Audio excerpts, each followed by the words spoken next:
Ahoy hoy YouTube! You know by now my name is Brandon and I run TYT Gaming. Every so often I make a video like this because I think I need to say something in a different tone. With the tragedy that occurred in Colorado, we all acknowledge that it was a terrible event.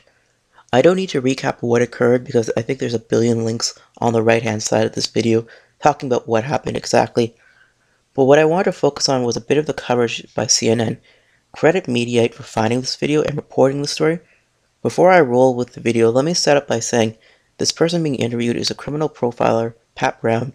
She makes a living off seminars, media appearances, books about criminals, and in this video she goes on CNN and tries to articulate a potential motive for the shootings, and I think she makes a series of bad arguments, so let's watch. Witness account suggests that this was a very well-planned attack.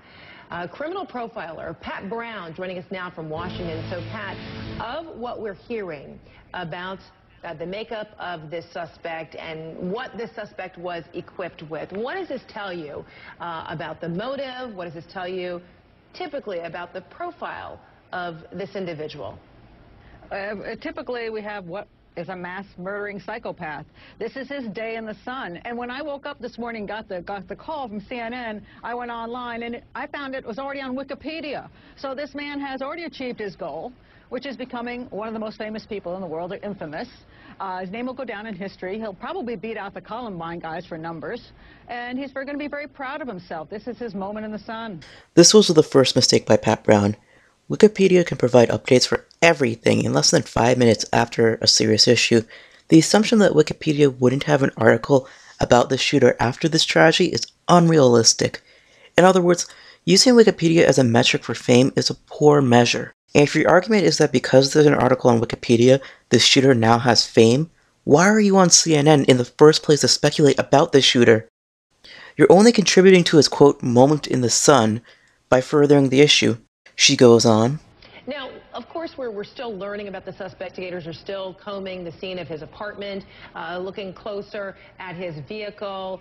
We'll examine, as we heard from our former FBI, Tom Fuentes, they'll be examining his computer records or anything that will tell them a little bit more about him, his background, whether there's any military training, etc. But based on what we know, if indeed initial reports indicating that this was kind of a lone wolf, that there may not be any affiliation with a national or international group, what does this tell you about this person, possibly the motivation, whether he may be kind of an outcast, trying to make a statement? Well, it's definitely not a terrorist, in my opinion. What we've got is the guy who does want to get back in society, show everybody that, you know, he's important, and you've all kind of ignored me. We usually see this in late teens, early 20s, and in people who are 40 years old, the middle-aged mass murderer who realizes he's not going any place in life anymore and nobody respects him enough. It doesn't have anything to lose, essentially. This is going to be the best thing he's ever going to do in his life.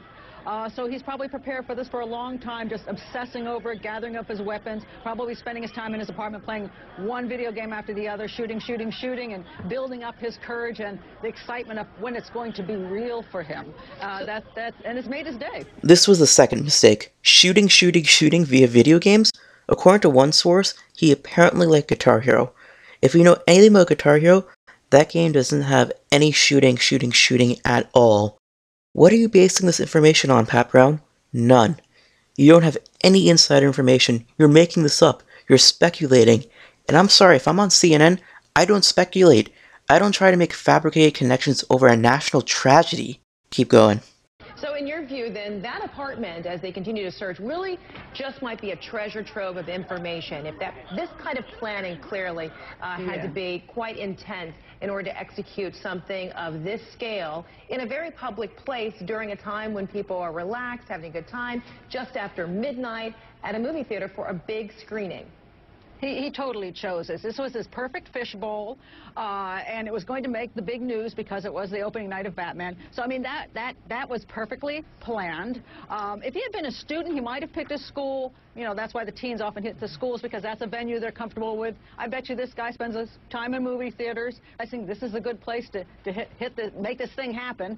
So, yes, that apartment, they're going to find a lot of stuff there. This didn't develop overnight. He didn't wake up one day and say, gee, I think I should go shoot up some people. this has been something he's been really into, and now we're going to find probably on Facebook, and anybody who knows him will say, yeah, he always did have a lot of interest in that. He was always playing the video games, and I'm not saying video games make you a killer, but if you're a psychopath, video games help you get in the mood to do the killing. So, it is a problem in our society with teenage psychopaths that they do get inspired by a lot of this and want to make it real. So it is a danger, but it doesn't make you a psycho. But he probably has been involved in this. His obsession with weaponry has probably been there for a long time. And again, it doesn't mean all gun owners are crazy psychopaths. It just means that this kind of guy would have that interest. And people probably knew it, but never expected it would come to this, as they always say. Interesting. All right, criminal profiler Pat Brown from Washington, thanks so much as we continue. This was her third mistake. Her argument is that if you're a psychopath, the video games make you a little bit more inclined to actually go out and do a massacre. But this is another avenue for blame. Once again, I've made this point so many times. How about that network you're on? CNN covers the shooting, CNN covers the war. Why doesn't CNN get the blame for the shooting? Why is it only video games? And what about movies? Why aren't we blaming Rambo for creating Al-Qaeda of all things? How about Breaking Bad? Are psychopaths grabbing guns and trying to create meth from Breaking Bad? How about this one? Pat Brown, you're causing the shooting. I'm blaming you for this shooting under the same logic. All your books, all those lectures, all your media appearances, they're glorifying a shooter and placing the blame using speculative methods. Pat Brown, you caused the mass murders because you're spreading misinformation and glorifying a mass murderer. See, it's easy to point fingers at anyone we want with loose logic, just as I did. And you know what? Pat Brown is going to get away with this. There's no follow-up questions. Mediaite did a great job grabbing the video, but no one else is covering it. In fact, my video is the first one on YouTube about Pat Brown's connection of video games helping cause the shooting. For anyone wondering, I've already emailed her this video, and I doubt she'll respond, but she has a standing invitation to join TYT Gaming in a debate. There's no outro today because I wanted to take this opportunity and say if you want to donate to the victims of the Colorado incident, you can go below and there's a huge list of charities you can donate to. Pick one, help them out.